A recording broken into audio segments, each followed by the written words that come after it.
Qui a eu l'idée de dire à Tebboune que c'est les Émirats Arabes Unis qui a actionné? C'est un historien algérien vivant en Algérie. Mais franchement, comment Tebboune a pu croire que sur la base d'une interview menée par une journaliste algérienne, comment peut-on déduire que ce sont les services secrets émiratis ou les autorités émiraties qui auraient instrumentalisé Mohamed Belghed? Mais qui a écrit surtout ce commentaire ordurier, insultant, méprisant de l'ENTV, qui met tout le monde dans le même sac, qui insulte tout le pays, tous les Émirats? Qui a écrit ce commentaire et qui a convaincu Tebboune d'accepter ou d'autoriser la diffusion de ce commentaire? C'est Abdelmajid Tebboune en personne, le chef de l'État, qui a autorisé l'ENTV à diffuser ce commentaire du 2 mai 2025, qui a eu l'idée de le faire et qui a écrit le texte. C'est le directeur de l'ENTV, l'ancien journaliste Mohamed Brali. C'est le parrainage de Kamel Sidi Saïd, l'actuel patron de la direction générale de la communication au niveau de la présidence de la République. Malheureusement, Abdelmajid Tebboune, il fait aveuglément confiance à ses deux conseillers, à son ancien ami Mohamed Brali. Il a validé ce texte. C'est quelqu'un qui est sentimental, il fonctionne à l'affect, il fait confiance à ses collaborateurs. Qui a donné l'idée géniale ou qui a insufflé à l'oreille d'Abdelmajid Tebboune que les Émirats Arabes Unis, deuxième pays le plus riche dans le monde arabe, l'une des puissances les plus émergentes et les plus qui ne cesse de monter en puissance, qui ne cesse de s'enrichir et de se développer sur le plan technologique et économique, et ce au Moyen-Orient, en Asie comme dans le monde entier. Qui a eu l'idée de dire à Tebboune que c'est les Émirats Arabes Unis qui a actionné? C'est un historien algérien vivant en Algérie, travaillant pour l'université d'Alger et ayant vécu toute sa vie en Algérie, n'entretenant aucune relation directe ou indirecte avec les Émirats, à l'exception de parler la même langue qui est la langue arabe. Langue officielle aux Émirats et langue officielle en Algérie. C'est le seul point de ressemblance, c'est le seul élément qui relie Mohamed Lamine Belghed, l'historien algérien, aux Émirats Arabes Unis. Mis à part la langue arabe, rien ne permet d'associer Mohamed Lamine Belghed aux Émirats Arabes Unis. Mais qui a eu l'idée incroyable? Comment on peut penser que les Émirats, qui s'occupent de l'intelligence artificielle, qui investissent sur les villes intelligentes, qui ont lancé une première sonde sur la planète Mars en 2021, et qui veulent construire, qui sont en train de travailler sur un programme de conquête spatiale et de conquête de la Lune, et qui sont en train de se battre pour conserver leur place parmi les plus importants hubs financiers et commerciaux du monde, qui essaient de conserver, qui se battent pour permettre à Emirates d'être toujours la leader, la compagnie aérienne la plus influente et la plus prestigieuse du monde. Comment les Émirats, qui a eu l'idée, mais franchement, comment Tebboune a pu croire que sur la base d'une interview menée par une journaliste algérienne, sur une chaîne d'information internationale, appartenant uniquement à moitié à des partenaires ou à des actionnaires émiratis, mais qui fait partie d'une galaxie, d'un groupe international qui est le Sky Group, Sky News, c'est très connu, Sky Group, on en a déjà parlé dans les émissions précédentes. Comment peut-on déduire que ce sont les services secrets émiratis ou les autorités émiraties qui auraient instrumentalisé Mohamed Lamine Belghed? Mais qui a écrit surtout ce commentaire ordurier, insultant, méprisant de l'ENTV, qui met tout le monde dans le même sac, qui insulte tout le pays, tous les Émirats, peuple comme État, dirigeants comme population, en les considérant comme un pays artificiel, sans racines, sans honneur, sans souveraineté, un pays insignifiant, micro-État, un pays sans histoire. Les termes qui ont été employés par l'ENTV sont d'une violence inédite. l'ENTV, qui est la télévision étatique algérienne. Qui a écrit ce commentaire et qui a convaincu Tebboune d'accepter ou d'autoriser la diffusion de ce commentaire? Dans la question, il y a déjà une réponse. Je vous apprends qu'effectivement, au cours de nos investigations, Algérie part à enquêter sur cette affaire et que nous avons obtenu la confirmation que c'est Abdelmajid Tebboune en personne, le chef de l'État, qui a autorisé l'ENTV à diffuser ce commentaire du 2 mai 2025, au cours duquel les autorités, les Émirats, sont attaqués violemment, insultés, vilipendés, méprisés, humiliés et gravement diffamés, injuriés, considérés comme un micro-État, un État artificiel, sans histoire, sans souveraineté, sans racines, et l'usine de la fitna et un poison dans le monde. Abdelmajid Tebboune a donné son accord. Mais c'est pas lui qui a écrit ce texte, c'est pas lui qui lui a donné l'idée de le faire. Qui a eu l'idée de le faire et qui a écrit le texte? C'est le directeur de l'ENTV, l'ancien journaliste Mohamed Brali, qui avec la collaboration, la complicité, le parrainage de Kamel Sidi Saïd, l'actuel patron de la direction générale de la communication, au niveau de la présidence de la République, ont fait du lobbying auprès de Abdelmajid Tebboune pour lui proposer une riposte à la chaîne émiratée Sky News, qui n'est pas Sky News arabe, qui encore une fois n'est pas émiratée à 100%. Elle est basée à Abu Dhabi, elle est détenue uniquement à 50% par un fonds public émirati, mais à 50% par un fonds d'investissement international lié au milliardaire Murdoch. On en a déjà parlé, Robert Murdoch, on a déjà parlé de tout cela dans l'émission précédente. Mohamed Brali, l'actuel patron de l'ENTV, je le répète et je le dis, avec Kamel Sidi Saïd, le directeur général de la direction, le patron, le premier responsable de la direction générale de la communication à la présidence, ainsi que d'autres conseillers qui étaient des anciens journalistes et qui sont tous arabophones, à l'exception de M. Kamel Sidi Saïd qui est francophone, comme Belkaïm, Monsieur Belkaïm, l'ancien journaliste qui travaille au niveau de la cellule de communication, à la fois, dont on ne sait pas ce que Belkaïm, il travaille partout à la présidence. Quelquefois, il est rattaché au secrétariat personnel, au secrétariat particulier d'Abdelmajid Tebboune, Lewa Hamadash Amirouche, et il lui arrive aussi de travailler à la direction générale de la communication de la présidence avec Kamel Sidi Saïd. Donc, ce sont ces trois personnes qui se sont occupées de l'écriture de ce texte-là, qui va entrer dans les annales de l'histoire diplomatique. Belkaïm Abdellatif, Kamel Sidi Saïd, Mohamed Brali. Les trois n'ont rien à voir avec la diplomatie. Les trois n'ont jamais étudié les relations internationales. Les trois personnes n'ont jamais occupé les fonctions d'ambassadeur. Ils n'ont jamais été élus par les Algériens et les Algériens, n'ont jamais été désignés pour s'occuper des questions diplomatiques et des questions qui relèvent des relations internationales et qui engagent les intérêts suprêmes de l'État. Les trois, ce sont des anciens journalistes et notamment des journalistes de la presse écrite. Mohamed Brali, on connaît Kamel Sidi Saïd et on connaît Abdellatif Belkaïm. On ne connaît pas Mohamed Brali, parce que celui qui a écrit le texte en arabe, c'est Mohamed Brali. Et celui qui l'a proposé au président de la République, c'est Kamel Sidi Saïd et Belkaïm Abdellatif. Et ceux qui l'ont convaincu de valider ce texte, c'est Kamel Sidi Saïd et Belkaïm Abdellatif. Mais celui qui a écrit le texte, c'est encore une fois Mohamed Brali. Mohamed Brali Ajmaï, directeur de l'ENTV, c'est le pire, je dis bien le pire. Et les gens de l'ENTV peuvent en témoigner. Le pire directeur général de l'ENTV. Pour une raison très simple, il n'a strictement aucune relation avec l'audiovisuel. Mohamed Brali, non seulement il n'a aucune relation avec la diplomatie, mais ça on en parlera plus tard, mais il n'a pas de relation avec l'audiovisuel tout court. C'est quelqu'un qui a fait toute sa carrière dans la presse écrite. Notamment le Khabar, où il était journaliste à Al-Khabar. Ensuite, il était devenu rédacteur en chef d'Al-Khabar. Et auparavant, il a travaillé dans des journaux écrits comme El Piled ou comme El Jarida. C'est quelqu'un qui connaît la presse écrite, c'est vrai. Mais il n'a rien à voir avec l'audiovisuel. Et c'est quelqu'un qui n'est même pas diplômé en journalisme, il est diplômé en psychologie. En 1994 à l'université d'Alger. Ça, c'est pas grave. Ce qui est grave, c'est qu'on lui a donné d'abord la radio. Il a été nommé comme directeur général de la radio algérienne. En janvier 2021. Ensuite, en septembre 2024, il a été promu directeur général de toute la télévision publique algérienne. Déjà, son bilan à la tête de la radio était catastrophique. La radio algérienne ne s'était jamais aussi mal portée que lorsqu'elle a été dirigée par monsieur Mohamed Brali. Et après avoir ruiné la radio, l'avoir ruiné la crédibilité de la radio, il est parti ruiner le peu de crédibilité qui restait à la télévision publique algérienne. Le peu de sérieux, le peu de rigueur qui lui restait. Pourquoi? Mohamed Brali, il connaît Tebboune en personne. Mohamed Brali, c'est un ami à M. Abdelmajid Tebboune. Abdelmajid Tebboune, il habou.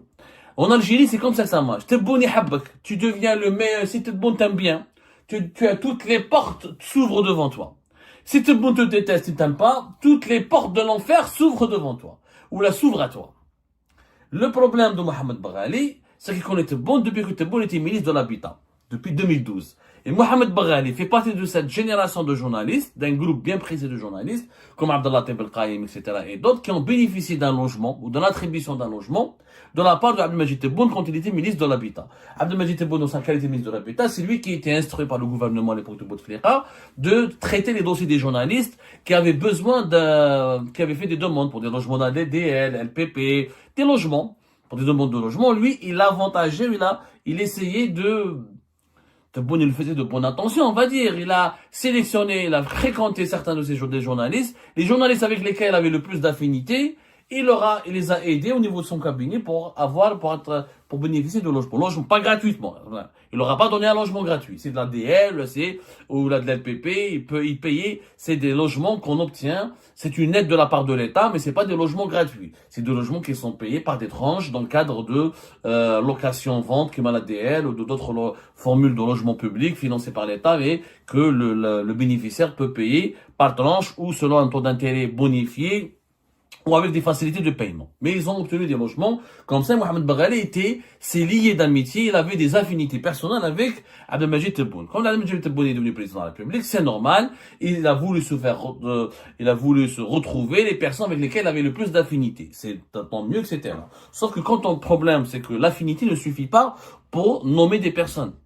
Il a le droit, Abdelmajid Tebboune, en tant que chef de l'État, de conserver ses affinités personnelles, ses amitiés personnelles, et de conserver son admiration, ses appréciations, ou ses idées ou ses avis positifs, soit des personnes qu'il estime qui lui sont favorables, qui sont issues de son entourage amical.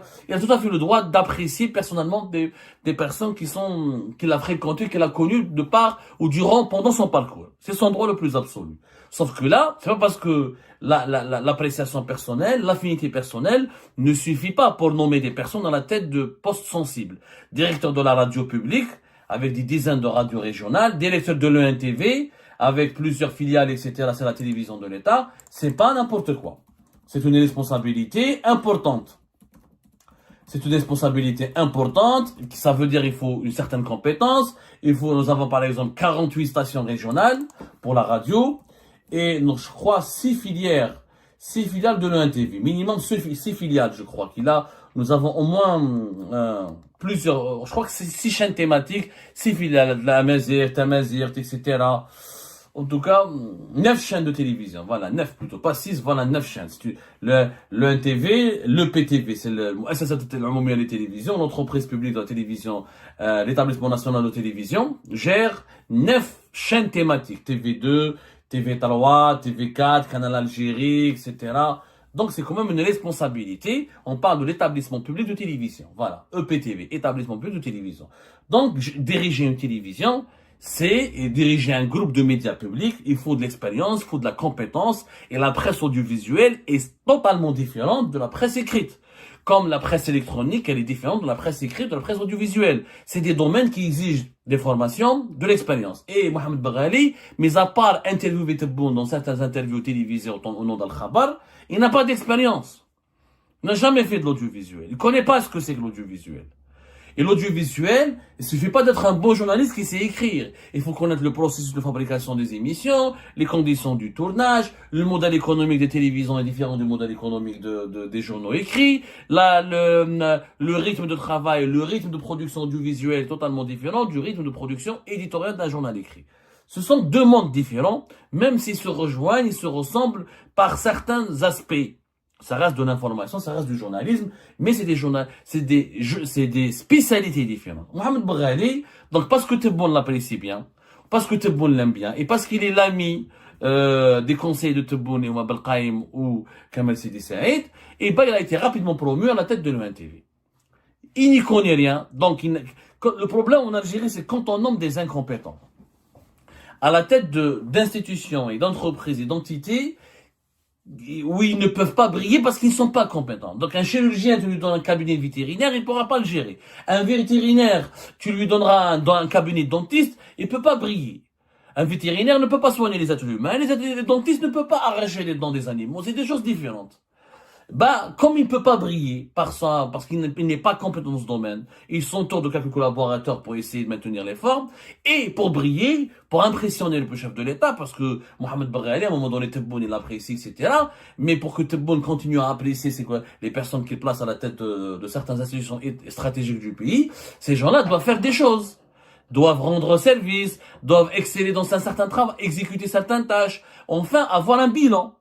Comme ils ne peuvent pas fournir un bilan professionnel parce qu'ils sont incompétents, comme Mohamed Baghali, il est incompétent dans l'audiovisuel. Donc, Maadou m'a aidé le NTV. Wesh, il transforme le NTV en un outil de propagande au service de Tebboune.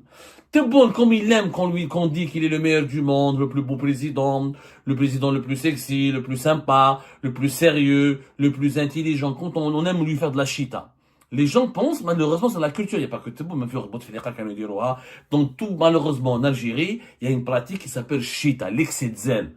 L'excès de zèle. L'excès de zèle en Algérie, c'est une culture profonde. C'est une mentalité. En Algérie, on veut à chaque fois plaire au chef, plaire au raïs, plaire au président, dire du bien de lui jeter des fleurs au quotidien, lui tresser des lauriers, le bombarder, l'inonder d'éloges et de louanges. Parce que, les zélateurs, ils veulent s'attirer les faveurs du chef et du président en faisant en permanence des éloges et des louanges. Et malheureusement, ça marche. Il se trouve qu'en Algérie, c'est pas le cas que de Tebboune, tous les dirigeants algériens adorent qu'on caresse leur ego, adorent qu'on fasse d'eux des grands dirigeants, des personnalités importantes, des personnalités historiques, influentes. Ils adorent qu'on leur caresse leur ego, qu'on les caresse dans le sens du poil. Mais vraiment, il adore qu'on leur tresse des lauriers. Wesh dit, et ben là, Mohamed Baghali, à chaque crise, avec la France, ou avec le Maroc, comme il connaît la mentalité et la tendance idéologique de Abdelmajid Tebboune, il veut conforter Abdelmajid Tebboune, il veut le flatter en permanence, il veut on va dire gagner à chaque fois ses faveurs. Il va dans le sens de la politique de Tebboune, mais sans connaître les enjeux du dossier, sans maîtriser les dossiers. Les relations internationales ne sont pas dictées par le directeur général de l'ONTV. C'est le ministère des Affaires étrangères. C'est des conseillers diplomatiques ou des conseillers chargés des questions diplomatiques et des questions des relations internationales, qui sont au niveau de la présidence. C'est des ambassadeurs, c'est des universitaires, des experts spécialisés dans ce domaine-là. Le directeur de l'ONTV ne connaît rien à la politique internationale. Le directeur de l'ONTV, il est là pour faire de l'information. Sauf que Mohamed Baghali, il a écrit ce texte. Parce qu'il sait que Tebboune, ça, je l'accorde à Tebboune. Tebboune, il a beaucoup de défauts, mais il a une qualité. Il adore la mazérité. C'est un ancien wali de Tizi Ouzou. Il aime la Kabylie. Il est soucieux de l'intégration de la Kabylie dans le tissu national. Il est très respectueux de la mazérité. Il accorde une grande importance à l'unité nationale et à la diversité nationale. C'est quelqu'un qui aime les Amazirs, qu'on le veuille ou non. Wallah, c'est un personnellement. Moi, je l'ai critiqué. Mais Tebboune, il aime les Amazirs, il aime les Berbères. Il a du respect pour la culture amazigh, il comprend l'importance de l'identité amazigh dans la préservation et le renforcement du sentiment de l'unité nationale. Donc Mohamed Baghali, qui connaît la psychologie de son ami, qui est président de la République, et comme il veut le flatter, il veut gagner ses faveurs, pour le caresser dans le sens du poil, il fait un texte haineux contre les Émirats. Parce qu'il sait que Tebboune n'aime pas les Émirats, et il sait que Tebboune, on lui a fait croire que les Émirats sont l'ennemi absolu de l'Algérie, parce qu'ils soutiennent le Maroc, parce que les sujets de divergence entre les Émirats et l'Algérie sont très nombreux. Comme il y a des tensions actuelles, Mohamed Baghali, il est parti proposer à Kamal Sidi Saïd Abdellah Ben Qaïm un texte virulent à Abdelmajid Tebboune, dans l'espoir qu'il va le valider, dans l'espoir que Tebboune va apprécier ce texte, il va dire, ah, on a raté ça, Mohamed Baghali, merci beaucoup. Ça, c'est un bon patron de l'ONTV, c'est un patriote, c'est un nationaliste, il est jaloux, il protège l'unité nationale. Et d'ailleurs, il me comprend, il est d'accord avec mes idées, il protège ma politique. Et c'est comme ça que ce texte catastrophique, honteux, a été diffusé par l'ONTV. Si on avait un patron de l'ONTV qui était un vrai connaisseur, un vrai journaliste, un vrai connaisseur de l'audiovisuel, parce que Mohamed Baghali, il pensait qu'il a confondu la page Facebook d'Al Khabar avec la chaîne de télévision publique et étatique, c'est la voix de l'Algérie dans le monde. C'est 9 chaînes, c'est des milliers de journalistes et d'employés. C'est pas n'importe quoi. C'est une histoire. Encore une fois, c'est la voix, c'est la voix de l'Algérie dans le monde entier. Un professionnel de l'audiovisuel, si on lui avait proposé un texte pareil de la part de la présidence, il aurait dit non. Il aurait dit, messieurs les conseillers, j'aimerais bien voir monsieur le président, m'entretenir avec lui, ou essayer de lui parler, ou de le raisonner. On peut pas dire de telles choses à la télé. On peut pas insulter tout un pays. On peut pas mettre tout le monde dans le même sac à cause d'une polémique déclenchée par un historien algérien. On peut pas dire certaines choses à la télé. On peut critiquer les Émirats, bien sûr, les Émirats sont critiquables. Ils ne sont pas à l'abri de la critique. On peut faire un reportage critique sur les Émirats, sur leur ingérence dans certains pays, sur leurs orientations politiques ou leurs positionnements politiques controversés, sulfureux. Bien sûr, mais insulter un pays, dire que vous êtes un État artificiel, sans racines, sans souveraineté, usine de fitna, ça c'est des insultes, c'est pas du journalisme. La Kahouadji, avec pas, un garçon de café pourrait le faire. Insulter, tout le monde peut insulter. L'insulte, elle est facile. Même le dernier des connards peut insulter. Or, quand on est un intellectuel, quand on est un journaliste, quand on est un patron de télé, on est censé proposer un contenu respectueux, élégant, raffiné, constructif. On n'est pas un garçon de café. On n'est pas un dealer pour insulter en permanence.